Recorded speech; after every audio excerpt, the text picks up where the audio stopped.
Okay. Dr. Sefcon, go mkubantu abanya numbers ku TikTok with other TikTokers, Gold Viv and stuff like that. Net Gold Viv in particular, buzibu chibolina ne Gold Viv. Sina buzibu bonabona na Gold Viv. Nenga omainti no, people always differ. Mundoza, mu bintu ebisinga. So Gold Viv ye ekintu kyechaza zimba ku TikTok kya kwambala. Nga yambala obuntu bwa yambala. Sijja kigeza nnyo ku bantu bajalooza ndi ku movement. Naye ayagala nnyo kwambala nga alaga omubiri gwe, which is very okay kubanga ali model. Nenze naye sikikirizanya nakyo. Ate n'ekirala Vivian oyo yali mukwano gwange sometime back.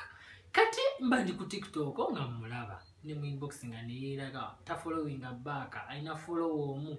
Ne ngamba mukwano nja kukolako emikolo gyonna nga weegyetaagisa gyebindi. Byogera bituufu ku Gold Viv. Bituufu era naye akimanyi Sefcon mumanyi. Era onaona kati Vivian mumanyi from A to Z. To a brief information about Gold Viv because time ejja tuka nja musikana. Currently ali Kenya. Just sinkana Gold Viv one time one day. Nja muzanya video na alabe bamwogerako in one way or the other. Bichi byomanyi ku Gold Vivian. She's very good. I know mtima omulungi like ye kaitesi mutoni okay.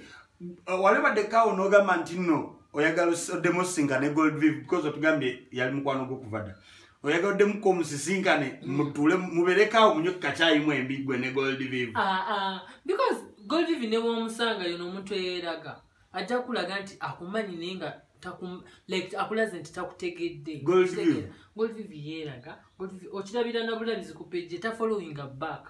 Ta replying a messages, ta replying a comments. Okujjako e comment ng'omuwanyi nnyo to the extent ntino it's overwhelming love.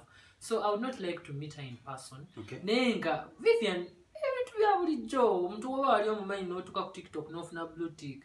Remain normal because we need people. People meet. People are not mountains. So